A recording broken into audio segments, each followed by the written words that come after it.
I welcome you in this lecture that I am going to deliver on Elaine Showalter. The essay that is prescribed to you by Elaine Showalter is Feminist Criticism in the Wilderness. And the topic is prescribed for the M.A. 4th semester students. As you may see by the title of the essay that Elaine Showalter is a feminist critique as she is dealing with feminist criticism in the wilderness. So before I come to text, it becomes mandatory here to have little bit talk over the term like feminism or feminist criticism, because feminism in general we all know and we keep on referring this Nariwad and all. But when we become very peculiar about feminist criticism, that means our discourse and our entire discussion, it is in the domain of literature. And especially Elaine Showalter, she has started her discourse in the field of academia, that means women as reader and women as writer. So what is this term feminism and how to understand the definition of this? Definitely, in order to make proper definition, we go to the beginners or we go to the stalwarts, but at the same time, we should keep in our mind that how things have got changed and many paraphernalias are also associated with the term feminism and so many changes have taken. Apart from this, whenever we are approaching to this term feminism, it means that it's a diverse reaction against family, society, culture, economy of patriarchal world or a patriarchal society. So if you look at the term, it is very wide term. More than 100 area may come under this term feminism. So one thing can be said about feminism, that it is an area peculiar to women which talks about overall development of women. And in this way, we look at the group of feminist writers, group of feminist critiques, and we find that there are many such groups like Marxist feminists, new critics women, new historicists, structuralist women, post-structuralist women, and radical women. Many such categories are there, and what do we find? That they are different on the basis of their set of beliefs and ideology. But overall, the discourse ignited with the aim of disruption of monolithic patriarchal ideology. Mind it, students, I am talking about monolithic patriarchal ideology. Yes, nowadays it may seem that I am speaking in exaggeration, but there was time, and it's not that too old, because the year when this feminist movement took place, feminist liberation movement, it is 1960, and before that and even after that in changed form, I cannot say that right now it is monolithic, but there was time when it was monolithic. So the aim with which this discourse has started, it is to disrupt, to break, to demolish all those practices which were popularized for women by men in such a normal way that women, they had themselves internalized their victimization and their oppression. And in this case, this discourse started to break all such ideologies and practices, because they believe that men have minimalized, or male stream has minimized the role of women in almost all these spheres.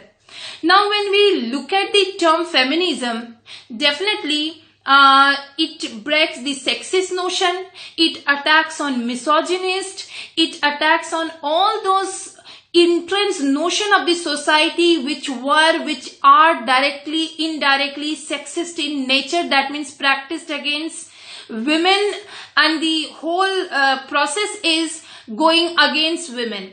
So feminism in diverse way, it reacts against all those practices which were against women. Now this is a kind of general definition which I have shared with you, but when we become very not particular, but when we just start thinking over the term feminism, and you must have gone through the interviews of the many women writers, and you may listen that Shashi Deshpande, now she says that I'm not a feminist, I'm a humanist. So why such a kind of distance all these women writers they are maintaining? Such is the case of Shobha De. Now in fact Shobha De has altered her stance of writing. Why so? There should be some problem, and yes, there is a problem, because the moment feminist thinkers they started writing, they had a prejudice, and I should not all of a sudden declare it as prejudice. Let me tell you with an example. The moment you start a discourse or you protest for something, your protest is never ever going to be a balanced protest.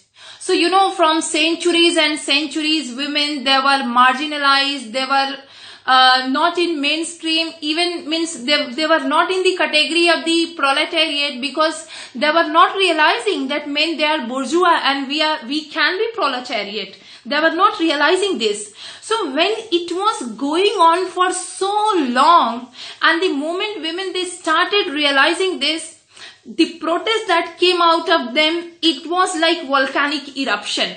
So mind it, dear students, that no such protest we may notice or we may see which is of such a balanced nature. So whenever there is a protest against any established notion and ideology of the society, this protest is always, you know, it's of volcanic nature. Just like the eruption of volcano. In the same way, feminists, when they started writing and they started speaking against men, they were just like they blasted. And the moment they blasted, so many statements and so many practices they have done in the past, which may not be called as balanced. So there was a time after 1960s also, even till the 1970s, 1960s to 1970s, female thinkers and female writers, they were of the opinion that poetics, that means the basic premises, the basic theory of writing, the basic ground of writing, it should come from the biology of women. Or women, they are themselves the source of writing. And believing in this kind of practice, they thought that if men will come to write about women, men, they will not do justice with women. So they believe that men should not write about women, because men do not undergo the kind of experiences women go through, the kind of oppression, the kind of problems that women have realized throughout their life. Men, they cannot do justice. Perhaps these women believe that men, they don't have that sort of sensitivity. But I may say here that here problem lies. Problem of feminism lies here. And this very practice actually leads us to an epistemological problem. Dear students, please pay attention to this statement that I said, that this very practice, like about women, only women may write, women can write, right? This very belief leads us to an epistemological problem. And this is what, like, what do you say about women? What do you say as women about men? Same can be said by vice versa. Why men cannot say this about you? They may also say that the moment you have become writer and you have started writing, then how far they should believe on you that you are going to do justice 100% with men the moment you are doing characterization of male in your novels? And the example is very much apparent. There is a phase of writing that is called as sensationalist phase, and name of the writer is Mary E. Brajon. She has written a very famous novel, Lady Audley's Secret. In that Lady Audley's Secret, she has portrayed female characters, or I should say female heroines. They are criminals, murderers, bigamists. Means you can imagine that a total repulsion from male world. total dislike for male world. Why such a dislike? Because from so many years, from last so many years, men, they have victimized us, they have ruled over us. And if you look at the role of women in literature written by men, and in all those characterizations, women, they are given very minimal role, they are inferior, they are not even given proper respect in the in the form of the characters of male writers. So why not to take revenge? So the moment Mary Braddon, she came to write, she writes in Lady Audley's Secret that I am not going to do justice with men, and I will be taking revenge from all the male writers. The way they have done with female characters in their novels, same I am going to do with them. So this is what, like, females believe that men, they should not write about us because men, they are lacking that sort of sensitivity, and because of that men are not supposed to do justice with women. Then this Lady Audley's Secret is just one example which is enough to realize this epistemological problem, that how can you say that women, they are also going to do justice with the male characters in their writing. Apart from this, I must mention here that this example of Lady Audley's Secret is not exception. There was a phase of writing when women, they were thinking that we should take revenge and we should develop a separatist culture. However, it is impossible to develop separatist culture because there is no such society, no such world where you can imagine only men or only women, because the life of the human beings and it is just like the pairs of bullocks yoked together. If I have to quote example from that Long Silence of Shashi Deshpande. So male and female, they are like the two wheels of one cart, and if one is missing, this cart can't move properly. So point is that either you are talking about feminist reaction or feminism in the beginning stage, or even till the date of 1960s. Many such practices, many such examples you may find where you may realize that women, they are becoming vociferous, they are very aggressive, they are angry, they are in revengeful mood. So yes, you may find such things, because protest, as I said, that it is never ever balanced protest. So the reaction is writings like Lady Audley's Secret. Now, if I have to define this term feminism in proper way, then I would like to give a kind of justification for this term. As I mentioned that many such examples and many writers, you will be seeing that they try to deny this stance of feminism because they declare to themselves that we are humanist. So the justification I would like to give here, that what should be right kind of definition of feminism if anybody is practicing or wants to have this identity of feminism, identity of a feminist. It should try to redefine, explanation of all those codes and practices which were highly patriarchal in nature. This should be the right definition of feminism. Like, feminism doesn't mean that where men, they dealt with us in such a poor manner, in such a way they did injustice to us. So now the moment I'll be powerful, that means women, they will be powerful, they are going to invert the hierarchy and they will be ruling over men. This is not a solution, not at all. So please, whenever you are approaching, because most of you are male, so I always try to make it clear that feminism, that means not at all negative term. It means just the redefinition of, redefinition of all those codes which were or which are trying to provide women that stereotypical image, that don't go outside, don't keep your hair short, don't keep your hair long. And let me tell you that such examples are still available. I'm talking about stereotypical roles and practices. Mind it. What could be stereotypical roles and practices? Even nowadays in middle class family, if a woman speaks too much, very thin line lies in being eloquent and immoral. Mind it, very thin line lies in being eloquent and immoral. अरे इतना बोलती है, कितना बोलती है, तो बोलती है, that means she may be immoral. So I'm just giving one of the examples like how many such stereotypical roles and sentences and images were practiced on women, and it was also accepted by women. So right definition that you should go away from the clutches of all these definitions. Now, when we move ahead and we try to be more particular to the term feminist criticism, as you may find that the title of article is Feminist Criticism in the Wilderness. So why this criticism? So there is little bit difference between feminism, general feminism and feminist criticism. However, the examples which I quoted in feminism all were from literary world except one.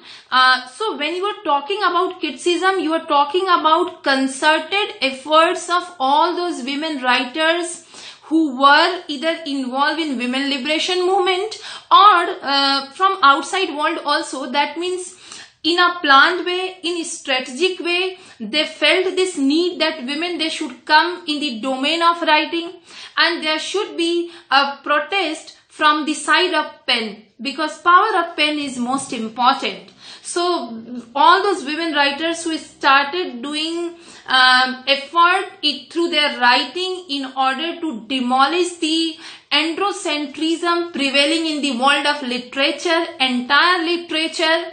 This is how feminist criticism begins.